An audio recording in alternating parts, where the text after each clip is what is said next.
What's going on, guys? I get asked the question a lot about, should I take my dog to the dog park? Should I take my dog to doggy daycare? Trainer, they're always gonna, for the most part, most trainers would say absolutely not, do not do that. And everyone has their own reasonings and stuff like that. When people ask me, I come from experience with it. So I personally used to work at a doggy daycare, so I've seen it from the inside, how the dogs not always enjoyed it, how it was really just kind of an overwhelming environment for a lot of them, and it really helped nurture like overstimulation, not having an off switch with other dogs, and feeling like they need to go all day, jumping on staff, just behaviors that you're not looking for, over arousal around things. It just doesn't help.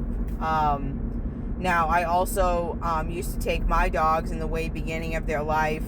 I liked taking them to fields and stuff like that, but I also thought the dog park was a good idea. I didn't know. And not all my experience at the dog park were always ending in a bad situation, but I mean, when I would go, my dog Noah would get attacked a lot.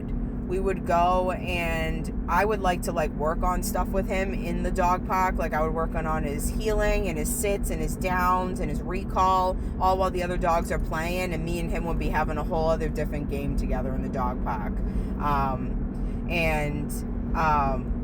Dogs would come in and they would try, my dog Noah was intact. So sometimes if the dogs aren't socialized properly, or not all dogs just get along. I mean, some dogs just don't click right. Some dogs just don't do well together sometimes.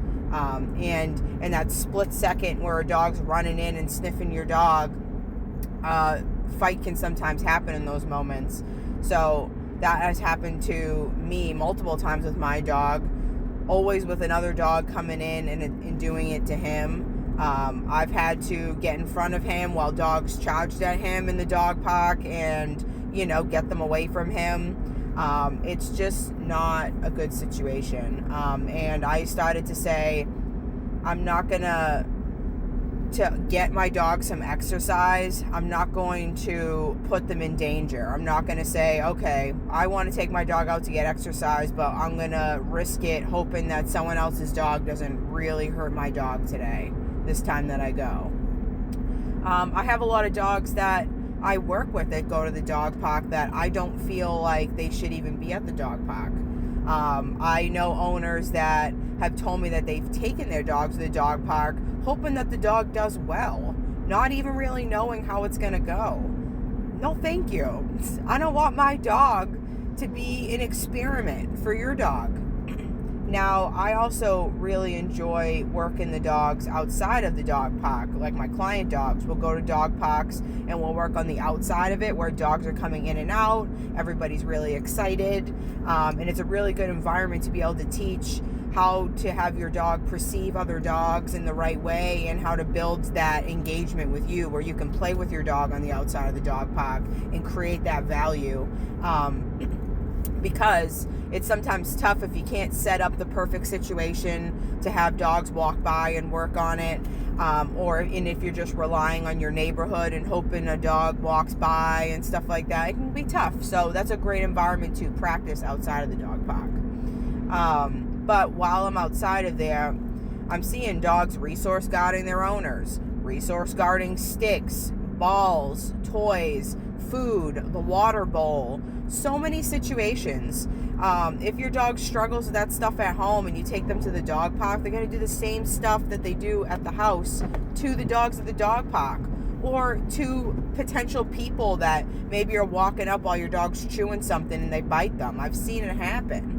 And then your dog gets in trouble, so when I come from a place of, if you got to exercise your dog, or if you want your dog to have dog friends, I would recommend, if you get a family friend who has a dog, or your family has a dog, your friends have a dog that your dog gets along with, go for that. That's your perfect case scenario. That's working your dog around dogs that they're not going to have necessarily a negative experience with, which helps nurture that healthy relationship with other dogs. Now, if you don't have that, your best bet is going to an open field and playing with your dog. You know, dogs don't know the luxury of doggy daycare or dog parks. It's just something that we humans created, that we feel like they love. But dogs are a lot more simple. You can still work your dog at your house, in your backyard, fulfill them in some way without the dog park and without dog friends and without doggy daycare. You know, if you got a long day at work, hire a dog walker. Hire me to come in and do a drop-in session with your dog in the middle of the day. You know, before you go to work, make sure your dog gets some exercise, you know, since they're going to be sitting all day. Have someone come in the middle of the day to take them out. You go home if you can in the middle of the day and let them out. You know, when you get off of work, you got to do a little something with your dog, man. They've been waiting all day. So as much as we need to make sure that our needs are met, our dogs need to make sure their needs are met. So that's my take on the dog park. I'd rather go to open fields or, you know, there's so many really cool, like, places out in the woods and stuff where they have, like, rock climbing and fun, cool stuff that you can do with your dog and experience. And that is so much cooler than potentially going to a park and have someone else's dog hurt your dog, you know? Let me know if you agree. Let me know if you have any questions or things that you want to ask that I can do a video on and take, you know, show you guys my opinion and explain myself and where I'm coming from with it. If you like these types of videos, let me know.